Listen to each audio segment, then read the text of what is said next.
What is up, everybody? It is monkeymojang here with the Infinity 8 Killer murder case. Now, this is on GTA 5. This will be recorded on Xbox 360, but this is the same for Xbox One, PS4, and PS3, and also it's on PC. So what I'm going to do is I'm now going to talk you through this, which is the news article. So Merle Abrahams, the suspected Infinity Killer, passed away last night in Bolingbroke Penitentiary while awaiting his trial for abduction and torture. Abrahams, 57, was suspected to be responsible for the Infinity murders, a series of disappearances that happened 10 years ago. Police believe that 8 victims, who were all single young men, killed while jogging, were all murdered by the same person, had circumstantial evidence linking Abrahams to the victims. No bodies were ever found, and Abrahams never confessed, although he did admit to a weird obsession with the number 8. That was written in 2004. Now, what we're going to do is I'm going to read you the brief of what we're going to be doing. So we're going to be investigating Merle Abrahams' murders. We're going to try to find the bodies. And we're going to piece it together and see if we can actually find Abraham's bodies. Now, we believed that there are 8 victims, but we also think there's 7 because Abrahams is with them, buried. Now, this is the 7 joggers that, this is people that can play the 7 joggers. Just some random people that I found on Google Images. So yeah, we use these guys. We got a normal person. We got sort of like a hillbilly holiday maker. We got 2 joggers. We got policemen, and we got a sort of like a normal person. Now, I'm gonna move on. And I'm going to tell you about, Merle Abrahams' description. So he only appears in GTA 5. His full name is Merle Abrahams, also known as the Infinity Killer. Status, deceased, which is dead.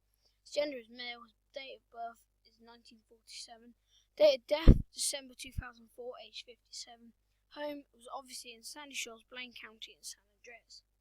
Now, there'll be videos after this, which will show you, after the series, which will show you a brand new, it'll be like a sort of locations video or 2 videos about where everything is linking Abrahams. Now, I'm going to read out the background of Merle Abrahams and many things about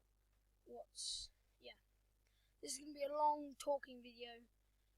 If you want to see the actual videos, they'll be out soon. So, his background. So, very little known about Abraham's life. He resided in a home on Cholat Springs Avenue, Sandy Shores, for much of his life until he began developing a severely psychotic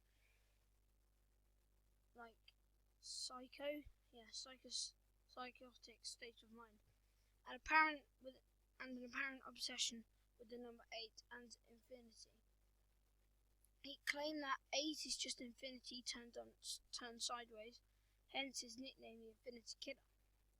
In 1999, Abrahams reached the peak of his psychosis when he murdered 8 male joggers and hid their bodies in waters around small islands on the northernmost part of the map.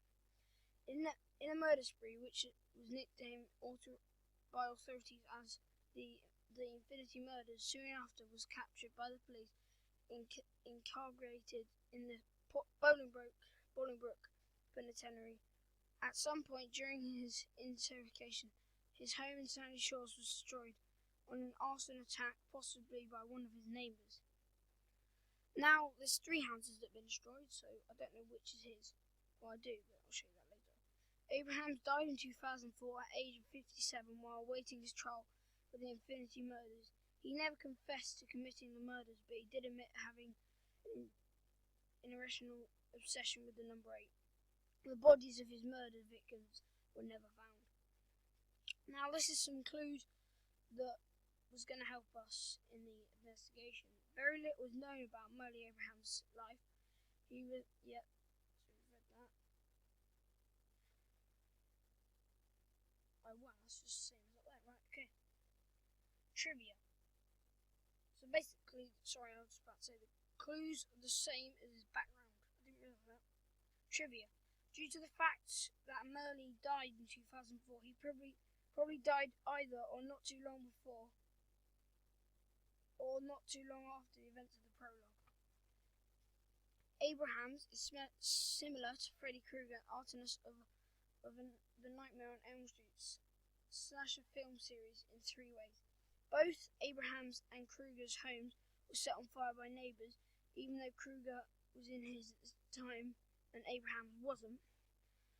Abrahams and Krueger died 1 year apart from each other. Krueger died in Freddy's vs. Jason, which was released and set in 2003, even though he winks at the end the audience before the film ends. Most noticeably, Abraham's nursery rhyme that he carved into the rock in Sandy Shores seems to be reminiscent of Krueger's nursery rhyme from the films. Now, that nursery rhyme will be shown in the evidence videos that will follow up this brief.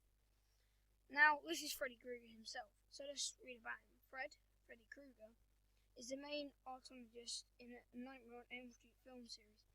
He has appeared in Wes Craven and Nightmare on Elm Street 1984 as a burnt serial killer who uses a glove armed with razors to kill his victims in their dreams, causing their deaths in real world as well. In the dream world, he is a powerful force, almost completely invulnerable to damage. However, whenever Freddy is pulled into the real world, he has normal human vulnerabilities. Krueger was created by Wes Craven and had been consistently portrayed by Robert Englund since the first appearance. In 2010 franchise reboot, he was portrayed by Jackie Earle Haley. In 2011, Freddy appeared as a playable character in the video game Mortal Kombat. Freddy is a vengeful ghost who attacks his victims within their dreams. He is commonly identified by his burnt, disfigured face and a red dark-skinned striped sweater, brown feather and a trademark metal-clawed leather glove on his right hand. Robert Englund said many times that he feels the character represents neglect, particularly that suffered by children. The character also more broadly represents scriptures feels. So, as you can see, everything's on there. So his hat, that glove, that does look scary. That looks like really scary. And he's wearing his jumper. Now his face is really burnt. Now, yeah, as we said, he appears in Nightmare on Elm Street. He's a child killer who eventually discovered by the captain by the law, but escapes legal prosecution due to another technicality. He is hunted down by a mob of angry parents and caught them in a boiler room where he takes his victims. The mob douses the building with gasoline and sets it on fire, burning Krueger alive. While his psychoficial form dies, his spirit lives on the dreams of a group of teenagers living in an old neighborhood who he preys on by entering their dreams and killing them. He is apparently destroyed at the end of the film by protagonist Nancy Thompson, but the last scene reveals that he had survived.